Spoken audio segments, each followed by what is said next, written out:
Bharat Pakistan cricket सामन्यांवर अनिश्चिततेचं सावट। BCCI आणि PCB मधली चर्चा स्थगित झाल्याची सूत्रांची माहिती। केंद्रीय अर्थमंत्री अरुण जेटलींनी सुनावले शिवसेनेला खडेबोल, म्हणाले तोडफोड करणाऱ्यांना मिळावी शिक्षा। सिंचन घोटाळा प्रकरणी सुनील तटकरे अडचणीत, एसीबी मुख्यालयात चौकशी सुरू।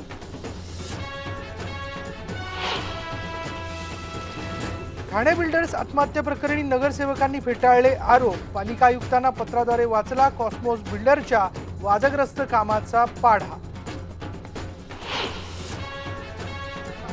औरंगाबाद मनपा आयुक्तांविरोधात अविश्वास ठराव मंजूर, आयुक्तांवर महाजन यांच्या अकार्यक्षमतेचा ठपका। नागपूरमधील नमोबारमधील आंदोलनकर्त्यांवर कारवाई, 33 महिलांवर पोलिसांनी केले गुन्हे दाखल। महागाई विरोधात बांद्रा परिसरात काँग्रेसचं आंदोलन, जिल्हाधिकारी कार्यालयात केला घुसण्याचा प्रयत्न। फुकुशिमा अणुभट्टीच्या माजी कामगाराला कॅन्सर झाल्याचं जपान सरकारने केलं मान्य, अणुभट्टीच्या सुरक्षिततेचा मुद्दा पुन्हा ऐरणीवर।